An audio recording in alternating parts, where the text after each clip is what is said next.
Nabi sallallahu ala Muhammad. Bismillahirrahmanirrahim. Assalamualaikum warahmatullahi wabarakatuh.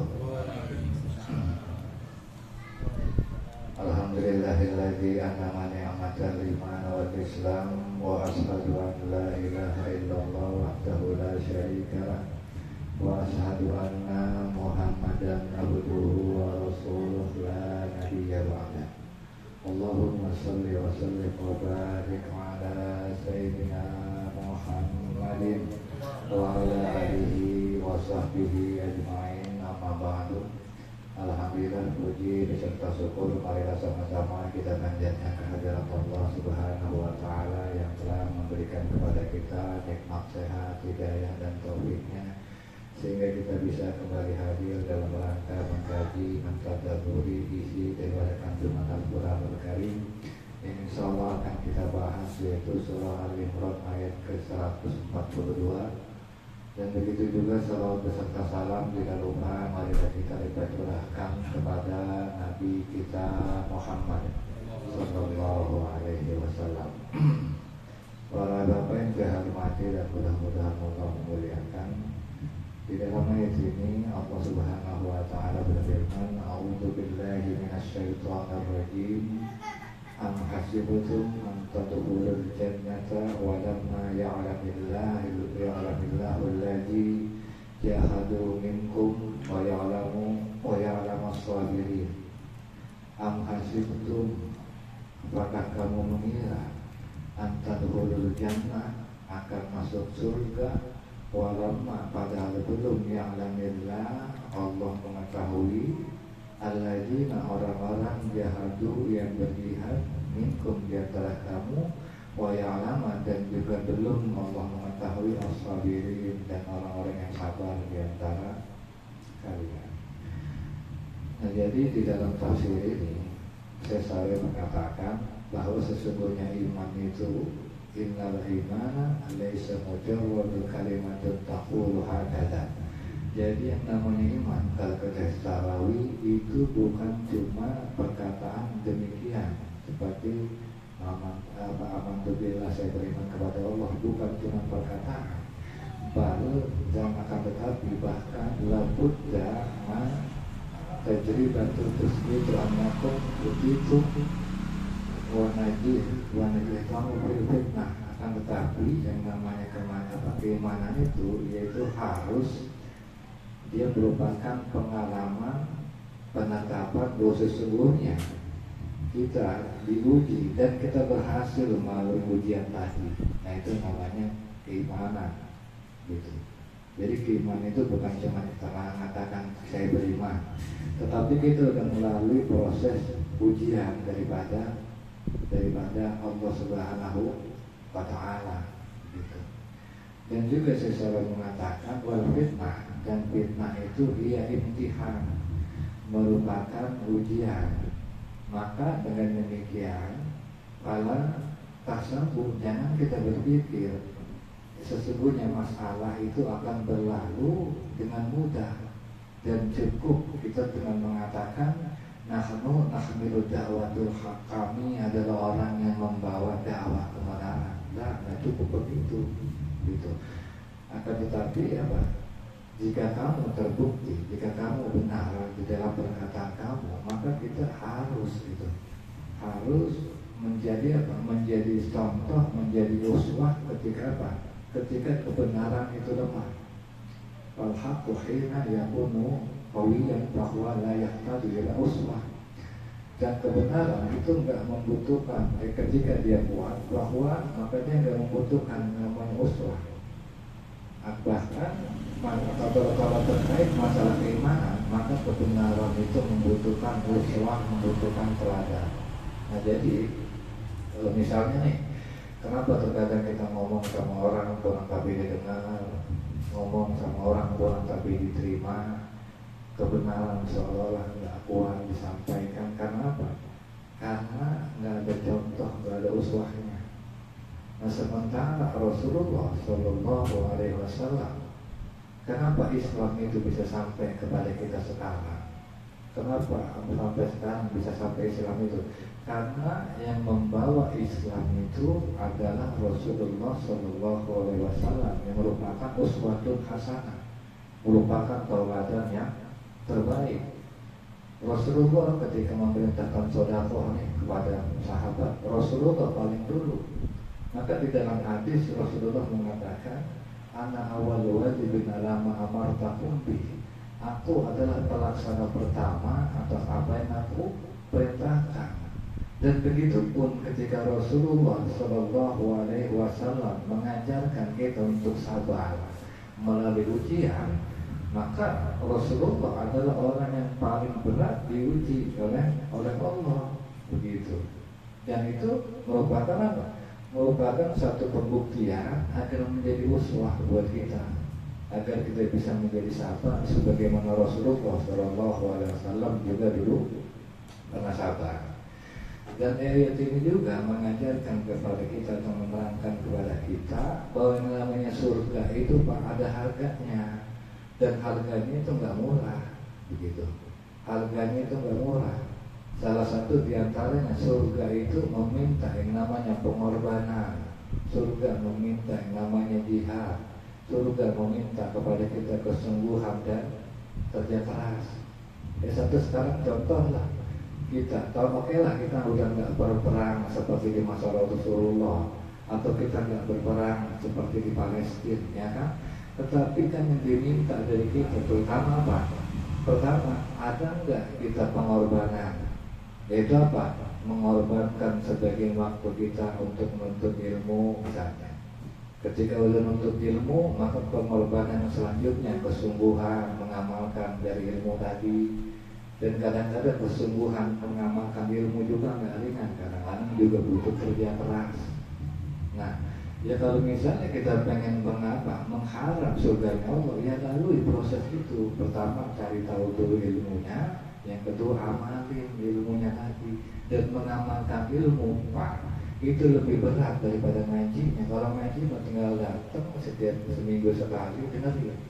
Tapi yang susah itu ketika mengamalkan. Maka syarat selanjutnya atau syarat daripada perjuangan selanjutnya itu sabar, begitu. Nah, sabar itu adalah apa? Sabar itu kalau secara bahasa yaitu al-habsu, yang artinya menahan diri.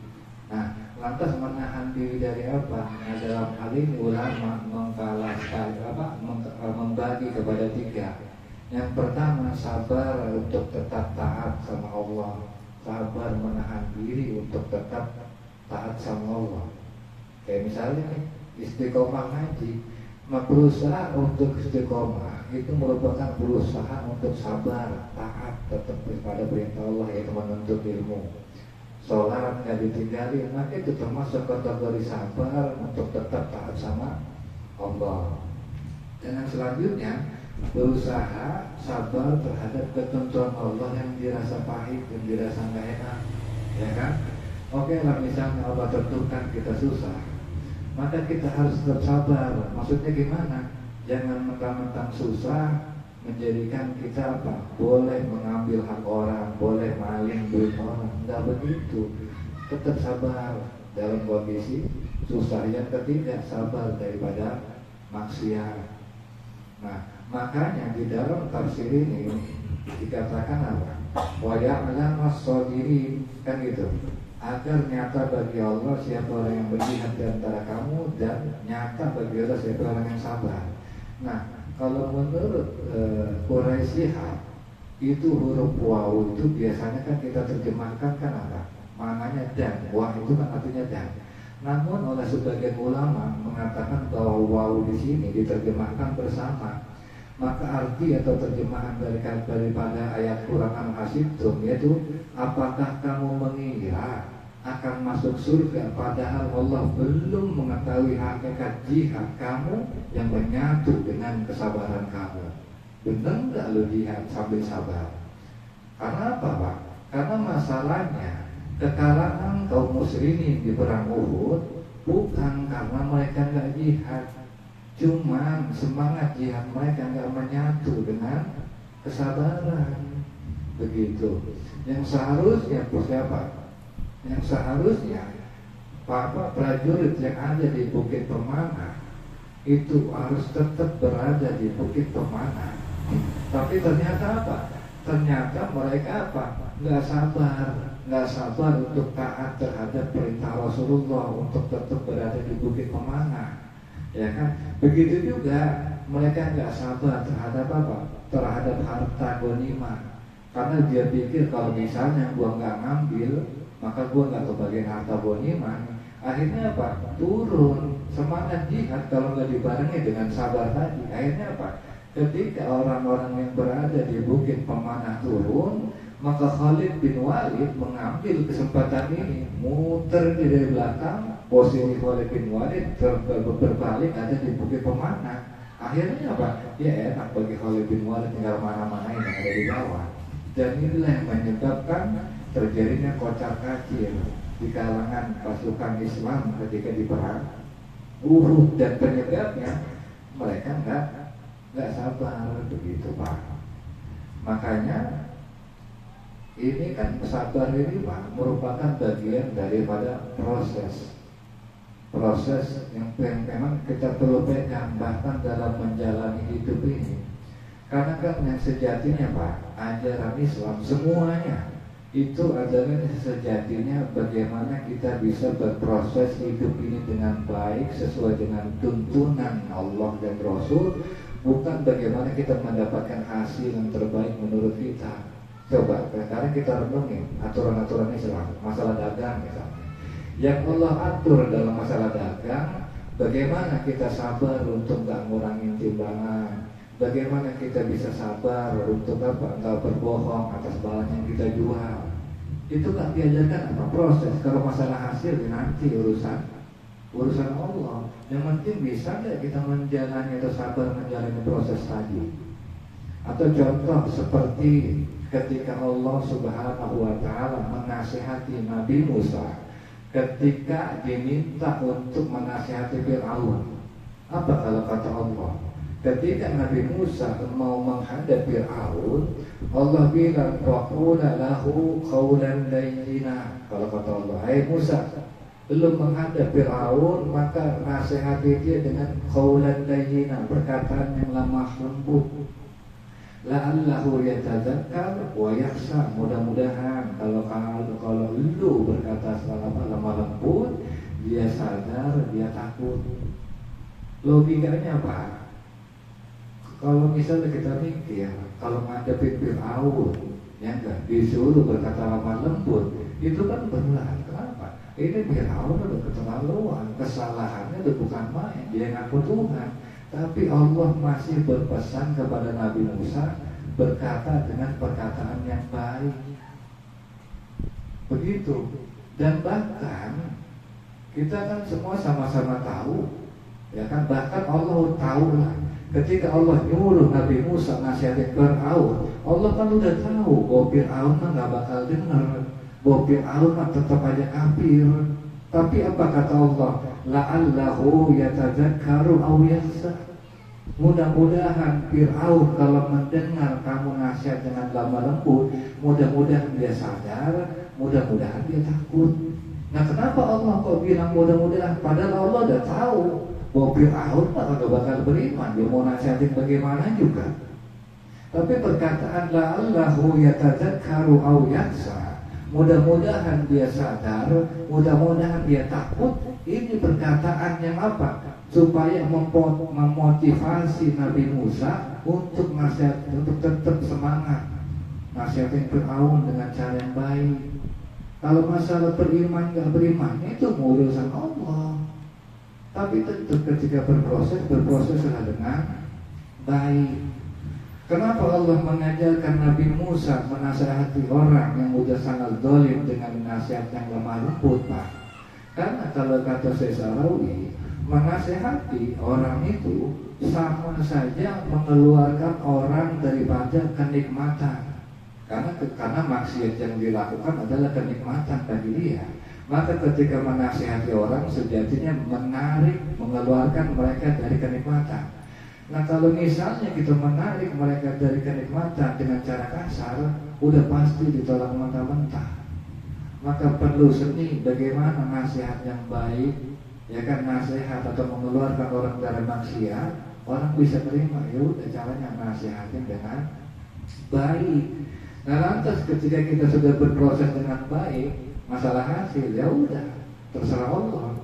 Karena tolak ukur keberhasilan itu bukan pada akhirnya bukan berarti keberhasilan Musa itu bukan pada beriman enggaknya Fir'aun, tapi keberhasilan Nabi Musa adalah pada bagaimana Nabi Musa bisa menjalani perintah Allah untuk menasihati Fir'aun dengan cara baik, dan itu dilakukan, dan itulah keberhasilan daripada Nabi Musa. Masalah Fir'aun mau kafir mau apa itu urusan Allah. Dan ini juga ingatnya sebagai hujah di mana-mana Fir'aun nanti nuntut, nggak bisa, kan lu udah menolak. Begitu. Dan juga di sini dikatakan di akhir ayat tadi, padahal belum apakah kamu mengira bahwa kamu akan masuk surga padahal belum? Ya'lamillah, nyata bagi Allah. Apakah di sini berarti Allah nggak tahu tentang siapa orang yang berjihad dan siapa orang yang sabar? Sehingga Allah mengatakan padahal belum jelas atau belum nyata bagi Allah siapa yang berjihad, siapa yang sabar. Allah bukan nggak tahu, Pak. Allah udah tahu nih di antara kita siapa aja orang yang sabar. Allah udah tahu. Allah maha tahu kok. Tapi kenapa Allah harus uji? Ya biar ketahuan, biar dibuktikan bahwa pengetahuan Allah nggak salah. Seperti misalnya guru di sekolah. Guru di sekolah udah tahu siapa aja anak yang bodoh, siapa aja anak yang bakal naik kelas, siapa anak yang enggak. Akan guru cuma tahu. Nah bagaimana cara guru membuktikan? Kasih ujian, ya kan? Ketika udah dikasih ujian dikerjain, nah itu kan bukti kan, bener kan? Apa yang dikatakan guru bahwa dia bodoh, bahwa dia pintar, bahwa dia nggak naik kelas, begitu. Dan sekali lagi pengetahuan Allah nggak akan memadaratkan kita, tetapi sikap kita yang akan menjadikan madarat, begitu loh. Apakah ketika kita udah dikasih ujian itu kita bisa melalui dengan sabar atau enggak? Kalau misalnya dengan kita nggak sabar, ya maka guru kita balik ke kita lagi. Yang mensalahin Allah, Allah maha tahu, cuma Allah pengen membuktikan bahwa yang Allah tahu itu memang benar, nggak salah, begitu. Dan selanjutnya walaupun kuntum tamannawna al-mauta min qabli an talqawhu faqad ra'aitumuhu wa antum tanzurun. Dan sungguh kamu pernah mengharapkan kematian min qabli, setelahnya an talqawhu, dan sekarang kamu menemui faqad, maka sungguh ra'aitumuhu, maka kamu telah melihat wa antum tanzurun, dan kamu juga menyaksikan. Nah jadi ayat ini Pak, buat orang-orang yang dulunya mereka seolah-olah merasa menyesal nggak ikut perang Badar, maka mereka wah gue nyesel, gue pengen perang lagi, nah kan? Maka disindir dengan ayat ini nih, lu dulu yang suka ngarep-ngarep pengen perang, ya kan? Nah sekarang perang dah lu, nah musuh lu udah dari depan, lu udah ngeliat, lu udah nyaksiin, maju. Yang cuma nyemeng doang, kan begitu. Dan akhirnya apa? Ya ketahuan. Ternyata yang nyemeng doang itu orang-orang munafik yang meninggalkan gak ikut perang Uhud. Kenapa? Karena ketika mereka diuji dengan ujian perang tadi, yang katanya pengen mati di jalan Allah, tapi ketika kira ada perang kagak mau maju, akhirnya kan ketahuan tuh mana yang munafik, mana yang enggak, begitu.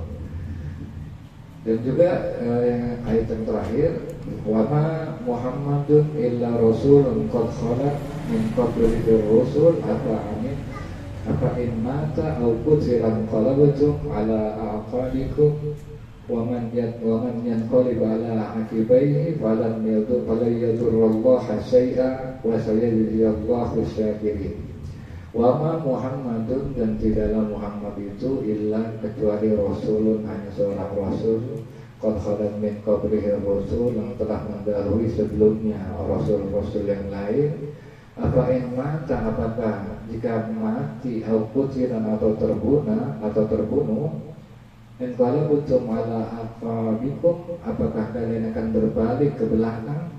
Wa man yanqalibu ala aqibaihi, maka barang siapa yang berbalik ke belakang falan yadurrullaha syai'a, maka itu tidak menjadikan madarat bagi Allah sedikit pun. Wa sayajzillahu syakirin. Nah, jadi setelahnya ketika perang Uhud, ya kan? Ketika perang Uhud itu kan apa? Orang muslim itu kocar-kacir, bahkan istilahnya Rasulullah itu sampai berdarah-darah dan Rasulullah payah sampai nggak bisa berdiri, bahkan sampai Rasulullah itu digendong untuk naik ke Bukit Uhud, bahkan yang mati juga banyak. Terlebih ketika itu yang terjadi apa? Berita tentang kabar Nabi Muhammad kebenaran, Muhammad mati. Maka ketika itu Pak, itu sahabat ketika mendengar Nabi Muhammad mati, udah ada yang gelisah, udah ada yang kocar-kacir, macam-macam. Dan kalaupun ada sikap terbaik yang dilakukan sahabat apa? Kalau Rasulullah udah mati, gak ada gunanya gue itu, biarin dah, gue perang sampai mati sekalian.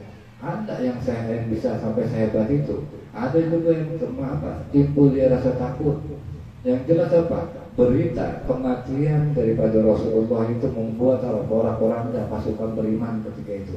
Maka di ayat ini Allah Subhanahu wa taala mengingatkan, wa ma Muhammadun, dan di dalam Muhammad itu kecuali hanya seorang rasul.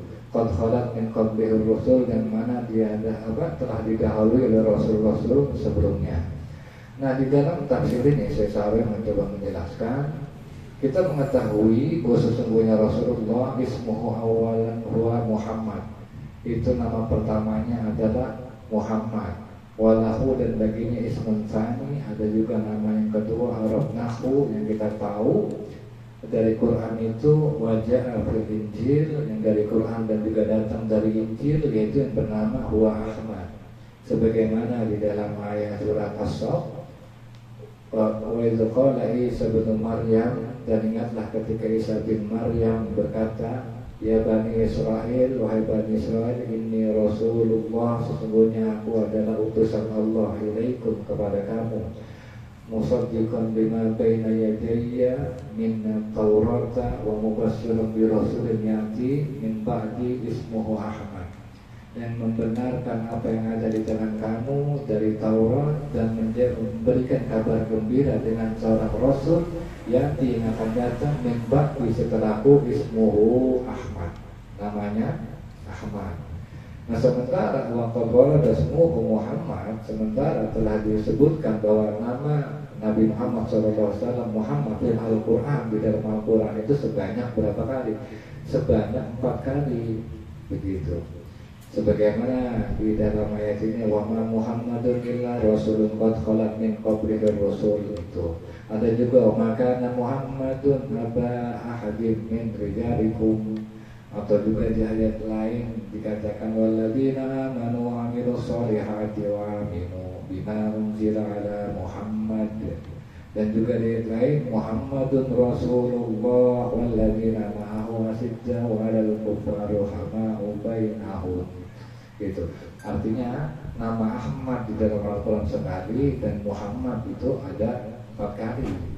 Nah, perbedaannya apa? Kalau Ahmad itu merupakan bentuk superlatif atau tafdil, yang berarti lebih lebih terpuji. Ahmad paling terpuji. Paling terpuji di mana? Di antara para nabi, karena Nabi Muhammad adalah nabi yang lebih terpuji di antara para nabi. Nah, sementara Muhammad adalah merupakan pribadinya beliau, gitu, yang merupakan orang yang sering mendapatkan pujian. Ya, buktinya apa? Kita hitung berapa juta umat Islam di dunia ini, dan hampir semua atau bisa dikatakan separuhnya kita sebutlah itu bersolawat memuji kepada Nabi Muhammad SAW. Nah, juga Di sini secara mengatakan bahwa apakah para pengikut Rasul terdahulu itu berpaling ketika ketika Rasul mereka mati. Di ayat pertama kan dikatakan wa ma Muhammadun illa rasulun. Muhammad itu gak ada lain hanyalah seorang, kecuali hanya seorang rasul. Nah, seperti rasul-rasul sebelumnya. Maka saya sering menanyakan, apakah orang-orang pengikut rasul-rasul sebelumnya itu berpaling ketika rasulnya mati? Enggak. Walaupun rasul-rasulnya mati seperti Nabi Musa, seperti Nabi Isa, ketika mati enggak berpaling. Mereka tetap mengawal daripada ajaran daripada Nabi Isa, mengawal daripada ajaran Nabi Musa. Maka apakah pantas ketika kita menjadi pengikut Nabi Muhammad, kata Sarawi, berpaling daripada Rasulullah, begitu, berpaling daripada ajarannya? Maka ini adalah satu hal yang tidak pantas, begitu. Makanya para sahabat selepas Rasulullah meninggal itu nggak ada yang berpaling meneruskan ajaran daripada Nabi Muhammad Sallallahu Alaihi Wasallam. Makanya karena kata Sarawi, tolong ukur pemimpin itu berhasil, sukses atau enggak, lihat apakah ada penggantinya apa enggak. Kalau misalnya ketika pemimpin itu mati, sementara kita sibuk nyari gantinya, maka dipastikan itu pemimpin nggak berhasil, itu pemimpin nggak sukses. Nah sekarang kita bercermin, mohon maaf, kita ke pengajian misalnya. Kita tahu guru kita udah nggak ada, tapi saya berani katakan dia guru yang sukses, dia guru yang berhasil. Walaupun dia nggak ada, alhamdulillah saya Ustadz yang bisa menggantikan posisi beliau.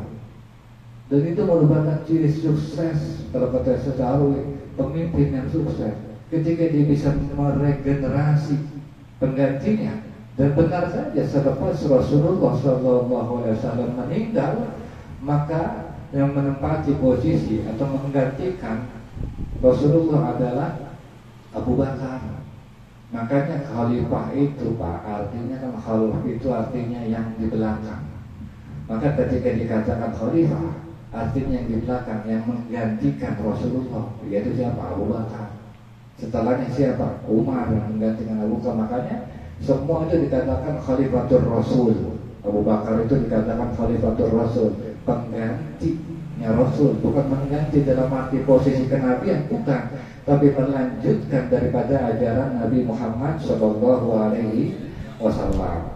Dan juga di sini secara mengatakan wa ma Muhammadun illa rasulun, dan tidaklah Muhammad itu kecuali Rasul. Fahadha uslubun ismuhu uslubun qasr.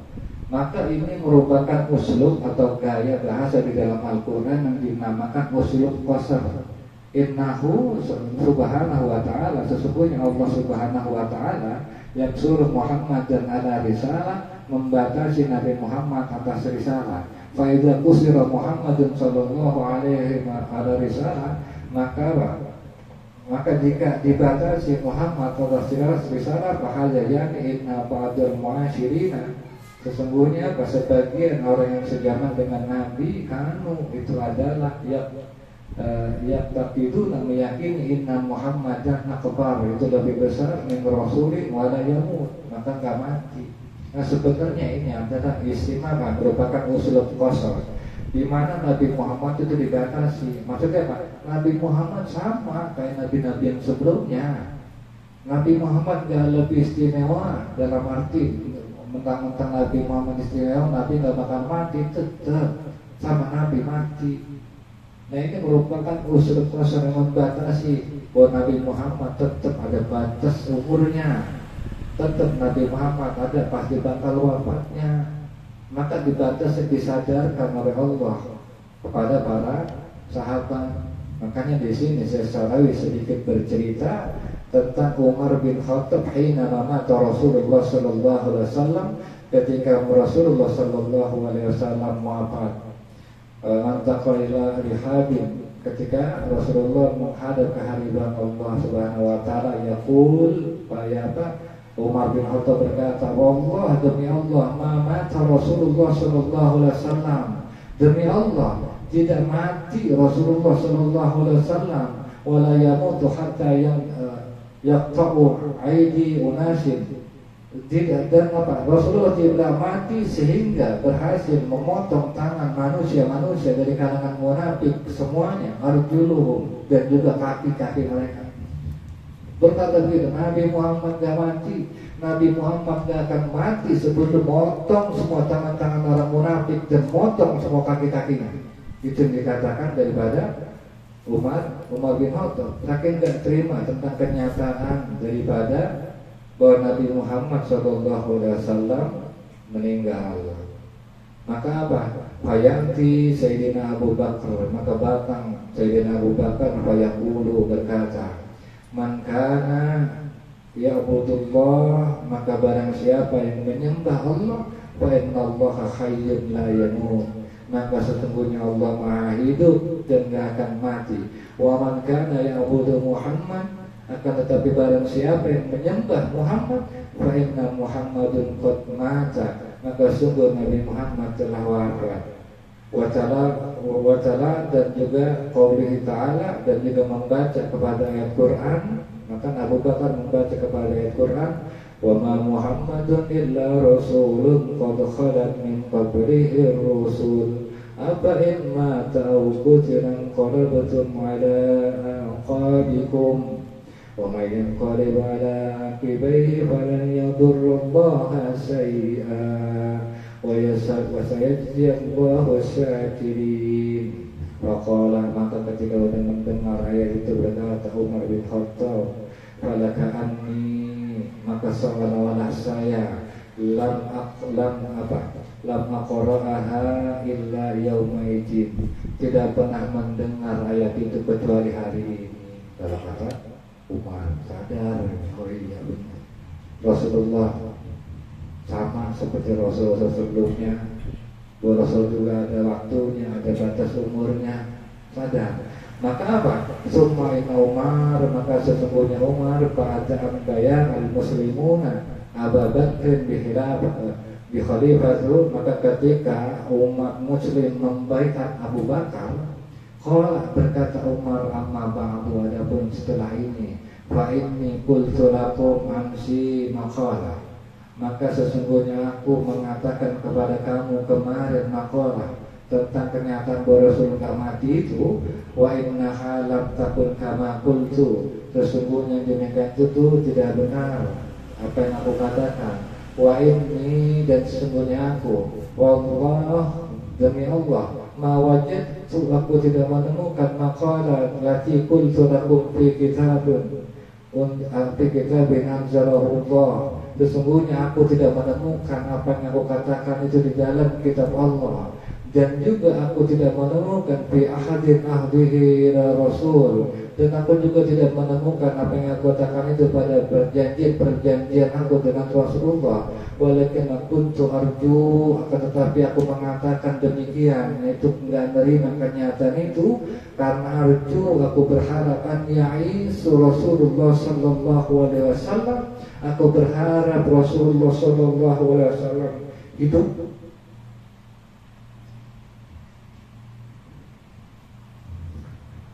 sampai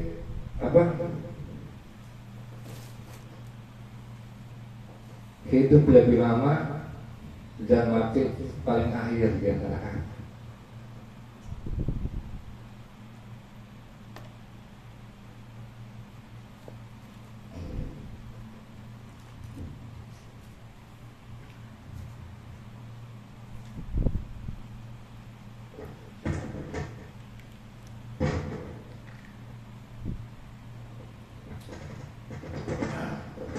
Jadi tentang masalah omongan yang menyatakan dia menerima Umar, dia sadar bahwa omongan itu nggak ada di kitab Allah, bahwa omongan itu nggak ada di perjanjian atau di ucapan Rasulullah. Tapi itu omongan keluar karena apa? Karena harapan Umar bahwa dia berharap Rasulullah hidup lebih lama, dan Rasulullah adalah orang yang mati paling akhir. Setelah mereka mati duluan baru dah Rasulullah terakhir, nggak apa-apa. Itu seperti itu gitu. Nah terus juga di sini saya selalu melanjutkan bahwa apa inma ta'au qutila, dan apakah jika Nabi Muhammad itu mati atau dibunuh, maka qaulun wadih ini merupakan, kalau kita selalu perkataan yang sangat jelas. Kenapa? Terdahulu sudah kita bahas bahwa sesungguhnya yang namanya kematian dan juga dibunuh itu apa? Innal mauta wal qatla, dan sesungguhnya mauta wal qatla, sesungguhnya kematian dan dibunuh itu muaddahuma, keduanya itu berakibat wahidun, sama. Berakibat yaitu apa? Wahwa zahabu bil haya, itu berakibat hilang nyawa. Cuma antara kematian dan pembunuhan itu berbeda, Pak. Kalau kematian itu proses kematiannya itu alami, tanpa namanya apa? Tanpa yang namanya melalui proses perusakan sistem atau struktur yang ada di anggota tubuh, seperti meninggal karena penyakit, ya kan? Tapi kalau namanya pembunuhan itu adalah proses kematian dengan cara merusak sistem yang ada di dalam struktur tubuh kita, dengan cara mungkin dibacok, ditembak, sebagainya. Maka ada perbedaan antara apa? Dengan mati dengan dibunuh gitu. Kalau mati proses alami, kalau dibunuh proses kematian dengan cara dipaksakan, dengan cara merusak daripada anggota tubuh. Mungkin itu saja yang saya nanti akan sedikit diulas oleh Ustaz Terlamit pada bulan silakan. Wassalamualaikum warahmatullahi wabarakatuh. Yes. Baik Bapak hadirin yang dimuliakan Allah Subhanahu wa taala, demikianlah lanjutan